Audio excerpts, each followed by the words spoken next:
안녕하십니까. 2024년 변액보험의 2회와 판매 제4장 보험 공시 및 예금자 보호제도 편입니다. 먼저 보험 공시에 대해서 알아보죠. 공시, 공개해서 알리는 거죠. 기업 외부에 알리는 제도를 우리가 공시라고 얘기를 하고요. 직접적인 이해 당사자에게 알림으로 인해서 투자자, 보호, 일반 소비자 등에게도 공시를 하는 것을 우리가 공시라고 얘기를 합니다.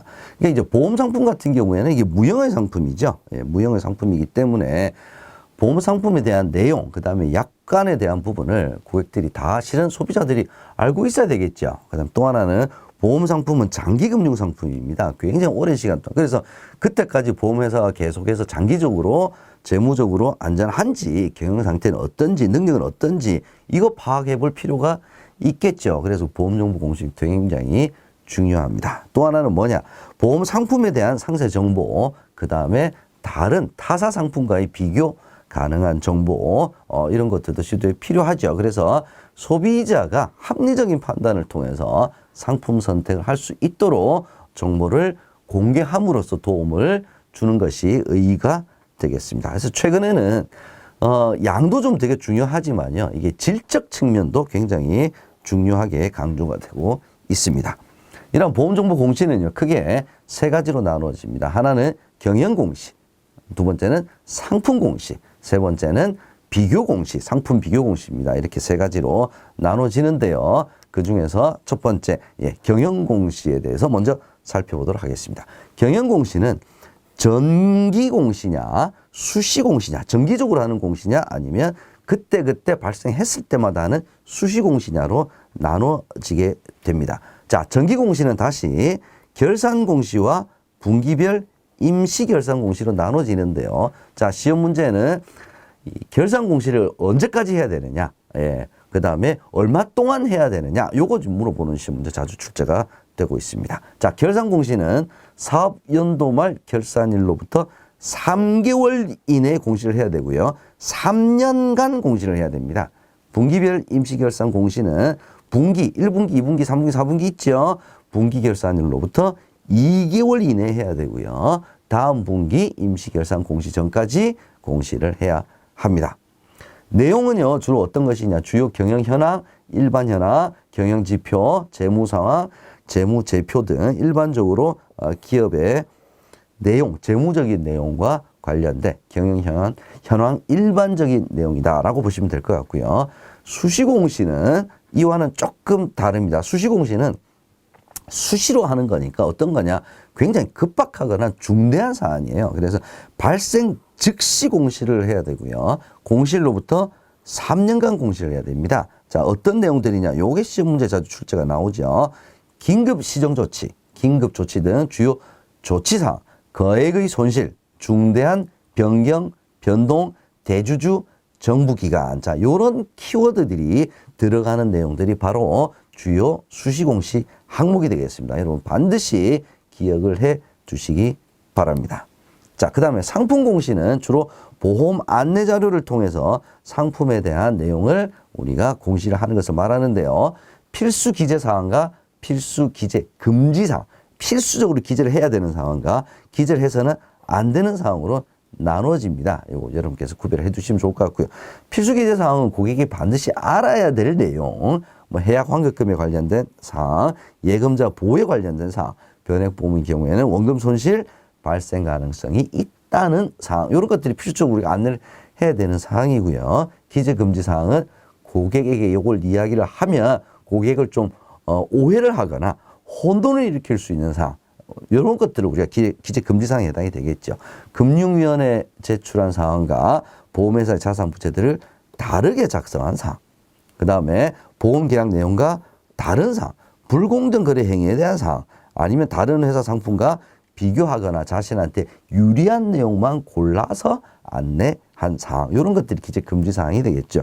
두 가지는 쉽게 구별하실 수가 있을 것 같습니다. 구별해 두시고요. 상품 비교 공시 보겠습니다. 비교 공시는 어디서 합니까? 주체를 일단 확인해 보시면 생명보험협회죠. 자, 개별 단일 회사가 아니라 생명보험협회는 모든 생명보험 회사에서 취급하는 상품에 대한 정보를 받아서 비교할 수 있도록 하는 것이 바로 상품 비교 공시가 되겠습니다. 그래서 대표 계약 기준으로 공시를 합니다. 변액보험의 경우에는 각 펀드별 매일매일의 기준 가격, 수익률, 보수정보, 기준 일자별 자산 구성 내역을 공시를 합니다.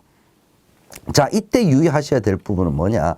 자, 상품 비교 공시에서 발표되는 변액보험의 수익률은 납입보험료에서 사업비 위험보험료를 다 제외한 금액이 특별 계정에 투입돼서 운용이 되죠. 그래서 실제 개별 계약자들은 납입하는 날짜도 다르고요. 기준 가격도 다 다르기 때문에 이 협회에서 발표하는 펀드 수익률과 실제 고객이 납입보험료 대비 발생한 개인별 수익률과는 서로 의미가 다르다라는 점 여러분께서 기억을 해 두시기 바라고요. 그 다음에 실손의료보험 같은 경우에는 4세대 노후 유병자 실손 있죠. 이렇게 세 가지로 분류해서 공시를 하고 있고요. 연금저축보험에 대해서는 수익률, 수수료율을 별도로 비교 공시하고 있다라는 점까지 추가적으로 알아두시면 되겠습니다. 기타 공시 보겠습니다. 자, 기타 공시 사항과 정기 공시 사항을 항상 섞어놓고 구별해서 이게 무슨 공시냐 이걸 물어보는 경우가 많이 있습니다. 자, 기타 공시는 생명보험협회의 기타 공시입니다. 불안전 판매 비율, 그 다음 신용카드 납입 가능 현황, 금융기관 보험 대리점 모집 수수료율, 민원 건수, 소비자 보호 실태 평가 공시 이런 것들은 전부 다 기타 공시 사항에 해당이 된다. 자, 기타 공시 사항이다라는 점 여러분께서 한번 추가적으로 봐주시면 좋겠습니다. 자, 그 다음에 보험담보화 보겠습니다. 보험담보화는 생명보험협회와 손해보험협회가 공동으로 운영을 합니다. 자, 여기는 8개 생명보험 상품을 실손의료보험, 자동차보험, 안보험, 여행자보험 등등 8개죠. 예, 보험료, 보장 내용 등을 서로 비교 공시해서 여기서 상품을 가입을 하는 것이 아니라 가입 경로 여기를 통해서 가입을 할 수 있는 쪽으로 넘어갈 수 있게끔 운영하는 비교 공시 사이트가 바로 보험담보화다. 온라인 보험 슈퍼마켓 기억을 해 두시고요. 자, 다음에 감독원에 의한 공시. 감독원에서 뭘 하느냐? 제일 중요한 키워드는 보험계리사 및 손해사정사 보유 현황, 금융사고 현황 등을 공시하는 것이 바로 금융감독원이다. 이거 반드시 기억을 해 두시고요. 그 다음에 금융상품 통합비교 공시입니다. 자, 이제 금융감독원은 생보험협회도 있을 거고요. 은행권, 그 다음에 증권, 여기서 다 비교 공시를 하겠죠. 이걸 다 한꺼번에 모아서 금융상품 한눈에라는 사이트를 통해서 금융상품 통합 비교 공시를 하고 있고요. 그 다음에 금융소비자 정보 포털 파인이라는 것을 통해서 소비자 정보 자료를 제공을 하고 있다라는 것을 여러분께서 이거는 그냥 추가적으로 개념적으로만 알아두시면 좋겠습니다. 변액보험 공시 보겠습니다. 변액보험 공시는 크게 회사별 변액보험 공시실이 있고요. 그 다음에 생명보험 협회에서 하는 변액보험 공시실이 있겠죠. 우선 각각 보험회사별 변액보험 공시실은 자, 인터넷 홈페이지에서 변액보험 공시실을 구축을 해야 되고요. 자, 여기서 중요한 건 뭐냐? 개인별 계약 관리 내용. 자, 각자 계약자 개인의 자기 계약 관리 내용은 생명보험협회 아닙니다. 자기가 가입한 보험회사의 변액보험 공시실에서 내용 확인이 가능하다라는 점 여러분께서 알아두시고요. 운용설명서. 자, 운용설명서를 고객에게 제공을 해야 됩니다. 변액보험 청약 시 이 운용설명서를 교부를 해야 되고요. 또 설명을 해드려야 됩니다. 자, 운용설명서 어떻게 구성이 되어 있냐. 표지에는 변액보험의 위험성에 대한 경고 문구를 반드시 기재를 해야 되고요. 본문에는 상품의 개요, 변액보험의 운용 흐름, 특별계정 운용 현황 등등을 본문에는 내용을 기재를 해야 됩니다. 자, 이렇게 교부하고 설명도 해야 되고요. 인터넷 홈페이지를 통해서도 변액보험 운용 설명서는 조회할 수 있도록 보험회사는 조치를 취해야 됩니다. 보험계약 관리 내용은 자, 분기별 1회, 변액보험 분기별 1회죠. 계약자에게 문서로도 통보를 해야 한다라는 점 반드시 기억해 두셔야 될 것 같고요. 자산운용 보고서는 자본시장법상 투자 신탁으로 분류가 되기 때문에 역시 분기 1회 이상 투자자에게 교부를 해야 됩니다. 생명보험협회의 비교 공시 보겠습니다. 생명보험협회 역시 매일매일의 기준가격과 수익률을 비교 공시하도록 되어 있습니다. 그래서 여러 생명보험회사에서 취급하고 있는 변액보험의 펀드 수익률, 최근 기준가격 변동 등을 직접 비교하고 확인을 할 수 있도록 그렇게 하고 있습니다. 그래서 뭐 여기서는 소비자가 이제 특정 상품을 뭐 만약에 비교를 해 보고 싶다 그러면 예상 펀드 수익률을 선택하게 되면 뭐 향후 1년에서부터 20년까지 이렇게 비교도 가능하도록 갖춰져 있다라는 거 참고 정도만 알아두시고요. 다시 한번 정리하겠습니다. 보험 회사에서 해야 되는 변액보험 공시와 생명보험 협회에서 하는 변액보험 비교 공시를 반드시 구별을 해 두시기 바랍니다. 저축성 변액보험의 수수료 안내표 보겠습니다. 수수료 안내표 간혹시험 문제에 출제가 되는 부분이죠. 자, 저축성 보험 변액보험인 경우에는 보험계약 체결을 권유하는 단계 내지는 소비자가 설명을 요구하는 경우에 상품 설명서 제공하죠. 이 상품 설명서 안에 수수료 안내표를 포함해서 안내를 해야 됩니다. 그럼 이 수수료라고 하는 것이 도대체 뭘 의미하느냐? 보험 관계 비용, 그다음 특별 계정 운용 비용, 보증 비용 이렇게 크게 세 가지로 나눠져 있습니다. 그래서 다음 중 수수료 안내표에 해당되지 않는 비용 뭐 어떤 겁니까? 뭐 이런 거를 물어볼 수가 있습니다. 계약 체결 비용, 관리 비용, 위험보험료 아니면 펀드 운영과 관련된 펀드 보수, 증권 거래 비용, 그다음에 보증 비용, 최저 사망보험금, 최저연금 적립금에 대한 보증 비용이 있죠. 이 보증 비용, 요게 바로 수수료에 해당이 되는 내용이다. 이 부분 반드시 여러분께서 기억을 해 두셔야 될 것 같습니다. 이 수수료 안내표는 보험 상품 가입 전에는 상품 설명서를 통해서, 보험을 가입하고 나면 보험회사 홈페이지를 통해서, 그 다음에 공통적으로는 협회 홈페이지 공시시를 통해서 언제든지 확인이 가능하다. 요거 가입 전, 가입 후 공통 수수료 안내표를 확인할 수 있는 방법에 해당하지 않는 것은 이렇게 물어볼 수가 있습니다. 기억해 두시기 바랍니다. 변액보험 판매 시 준수 사항 중에 판매 자격 제도 도입 및 육성 보겠습니다. 자, 변액보험을 판매하기 위해서는 자격시험 합격해야 되겠죠. 그죠? 자, 합격한 후에도 4시간 이상의 판매 전 교육 받아야 되고요. 판매 후 교육도 받아야 됩니다. 뭐냐? 매년 1회 4시간 이상의 보수 교육도 이수를 해야 됩니다. 그래서 판매 전 4시간, 그 다음에 판매 시작됐죠. 그 이후에도 매년 4시간 이상씩 보수 교육을 받아야 된다라는 점 여러분께서 기억해 두시고, 이거 시험 문제 자주 출제가 되는 부분입니다. 적합성 진단 보겠습니다. 적합성 진단이라고 하는 것은 뭐냐면, 자, 변액보험 계약 체결 전에 면담을 통해서 고객의 성향을 파악을 해서 고객에게 계약자에게 적합한 보험 계약 목록을 제공하는 것이다 라고 하는 것이 바로 적합성 진단이죠. 자, 그러면 고객의 성향을 파악하기 위해서 어떤 내용들을 파악을 해야 되냐? 고객의 연령, 재산 상황, 보험 계약 체결 목적, 그 다음에 금융상품 취득 처분한 경험, 금융상품의 이해도, 자, 요거를 파악을 해야 됩니다. 이걸 파악을 해서 고객의 성향은 어떻구나라고 하는 것을 판단을 하고 난 다음에 거기에 맞는 보험계약 상품을 추천을 해야 된다. 뭐 이런 뜻이죠. 자, 이 중에서 취약금융 소비자라고 하는 개념이 나와 있습니다. 취약금융 소비자는 뭐냐? 만 60세 이상 고령자, 미성년자, 정신적 장애로 일상생활이나 사회생활에서 제약을 받는 자 등을 우리가 취약금융 소비자라고 얘기를 합니다. 요거 용어만 기억을 해 두시고요. 이 적합성 진단 내용은 잘 보관하고 있어야 됩니다. 되게 깁니다. 보험계약 체결 이후 종료일로부터 10년을 유지 보관해야 되고요. 자, 최초에 만약에 이 적합성 진단을 받아서 거기에 맞게끔 보험계약 목록을 제공해서 가입을 하셨는데 중간에 나 이제 변경을 하고 싶습니다. 펀드를 변경하고 싶다 그러면, 자, 위험 범위가 그 사이에 바뀔 수가 있죠.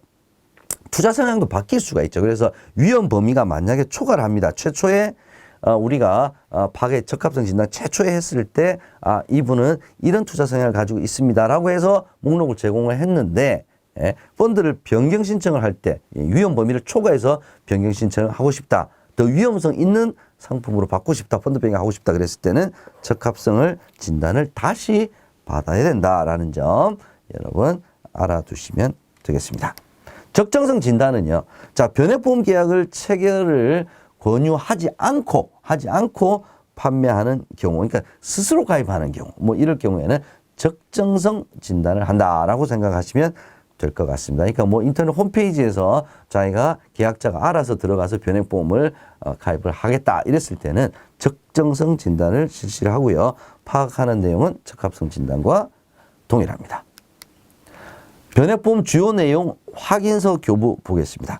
자, 특별계정 운용에 따른 이익과 손실이 보험계약자 및 수익자에게 귀속이 되고요. 사망보험금과 해약환급금은 매일 변동된다라고 하는 내용. 그 다음에 납입한 보험료 중 수수료 등이 제외된 금액이 특별계정으로 투입이 된다라는 점. 그 다음에 해약환급금이 납입보험료에 이르는 기간까지 장기간 소요가 된다라는 점. 자, 여기서 중요한 것은 자, 평균 공시이율을 기준으로 가정을 해서 최초 원금 도달 기간을 표시를 해야지 투자 수익률을 기준으로 최초 원금 도달 기간을 표시해서는 안 됩니다. 평균 공시이율을 기준으로 해서 최초 원금 도달 기간을 표시를 해야 되고요. 예금자 보호에는 미보호되고 원금 손실 가능성이 있고요. 설명서 약관, 변액보험 운용 설명서 교부 및 설명 여부 확인을 해야 되고요. 자, 이런 내용들이 주요 내용 확인서를 교부하고 고객에게 설명을 해줘야 되는 내용에 해당이 되겠습니다. 판매 후 모니터링도 해야 됩니다. 자, 모니터링 며칠 이내에 청약일로부터 15일 이내에 필수 안내사항에 대한 설명을 잘 했는지 하지 않았는지 모니터링 해야 됩니다. 자, 필수 안내사항 보겠습니다. 변액보험 판매 시 필수 안내사항. 자, 사망보험금, 해약환급금이 운용 실적에 따라서 변동됩니다. 원금 손실 가능성이 있습니다. 예금자 보호법이 적용이 제외됩니다. 특별계정 투입 보험료는 각종 비용을 차감하고 갑니다. 라는 거 다 필수 안내사항 해당이 되겠죠. 계속 여러분 이게 이야기를 듣다 보시면 이게 똑같은 내용들이 일정 부분 반복이 된다라는 점 여러분 잘 이해를 아마 느끼실 것 같습니다. 그만큼 이제 중요하고요. 필수 안내사항 여러분 반드시 기억을 해 주시기 바랍니다. 자, 특별계정에서 차감되는 재반 비용이 여기서 이제 이 부분이 나오는데 특별계정 운영 수수료, 최저사망보험금 보증비용, 최저연금 적립금 보증비용, 위험보험료, 납입 후 유지비. 자, 이게 기준이 뭐에 따라서 공제가 되느냐. 자, 특별계정 운영 수수료는 적립금 비례하죠. 최저사망보험금 보증비용은 가입금액 내지는 또는 적립금 비례합니다.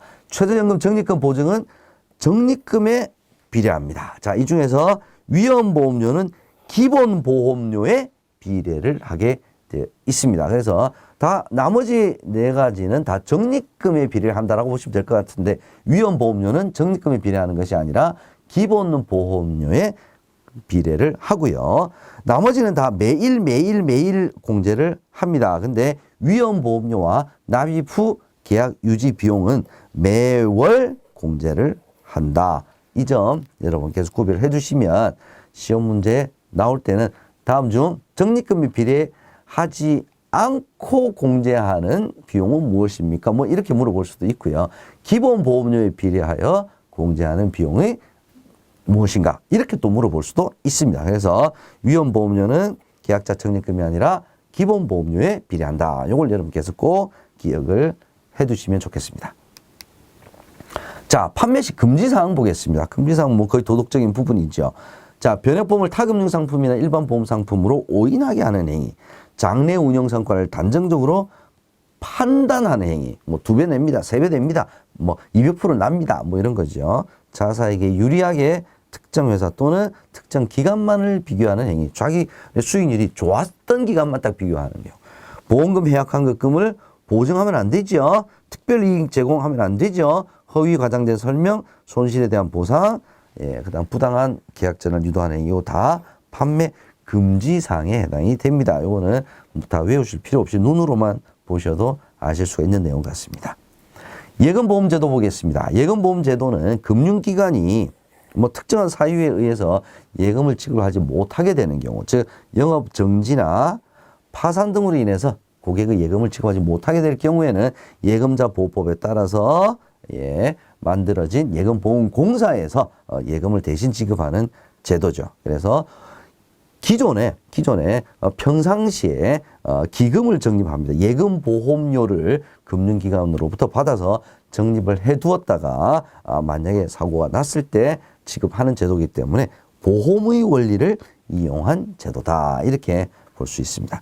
근데 이 예금보험료만으로 예금을 지급하면 좋은데 재원이 부족할 경우에는 예금보험공사가 직접 채권을 발행하는 방법으로 재원을 조성할 수 있다. 이게 특징이죠.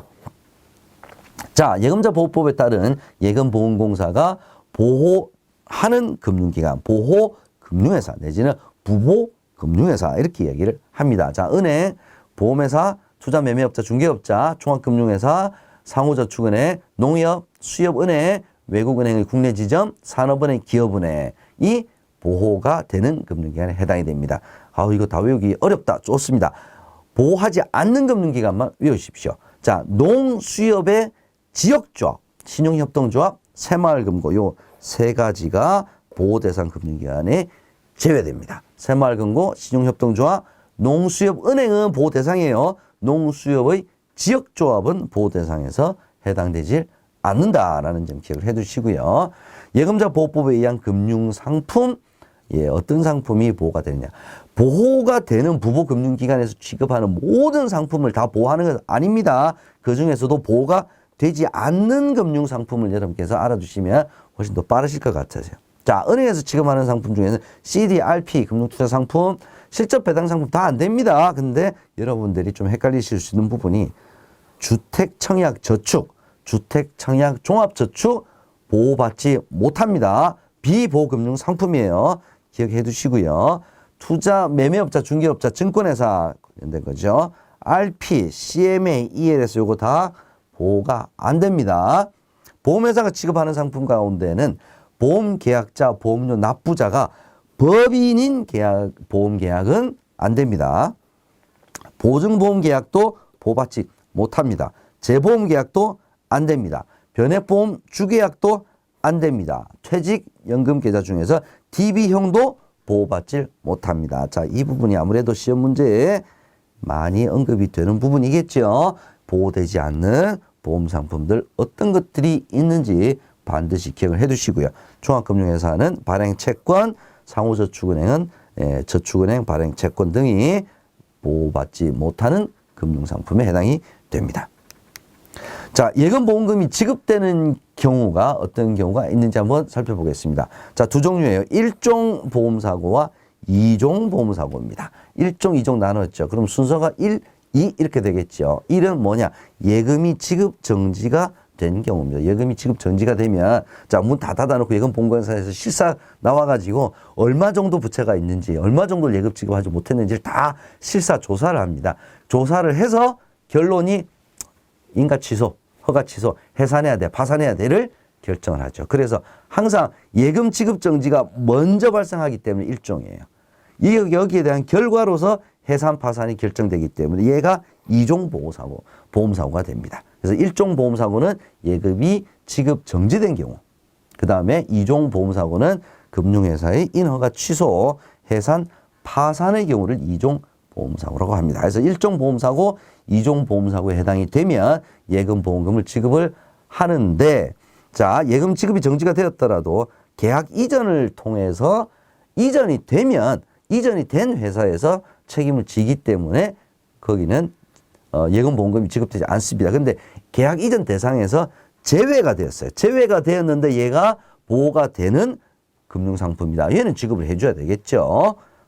두 번째, 2종 보험사고 중에 금융기관의 합병, 상장 폐지, 얘는 보험사고가 아닙니다. 기억해 두시고요. 마지막으로 예금자 보호 한도 보겠습니다. 1인당 얼마? 5천만 원인데 이 5천만 원 안에는 원금과 이자를 합한 금액이 바로 5천만 원입니다. 그래서 동일한 금융회사 내에 예금자 1인이 보호받을 수 있는 총금액 기준이고요. 개인뿐만 아니라 법인도 대상이 되지만 법인이 보험료 납부자인 법인보험 계약은 안 됩니다. 그것만 구별을 여러분께서 해두시면 되겠습니다. 자, 이렇게 해서 4장 예금자 보호까지 여러분과 함께 열심히 공부를 해봤습니다. 이렇게 출제가 어렵게 나오는 부분이 아니기 때문에 중요한 키워드를 중심으로 해서 여러분께서 공부하신다면 좋은 결과 있으실 거로 생각이 됩니다. 여러분 수고하셨습니다.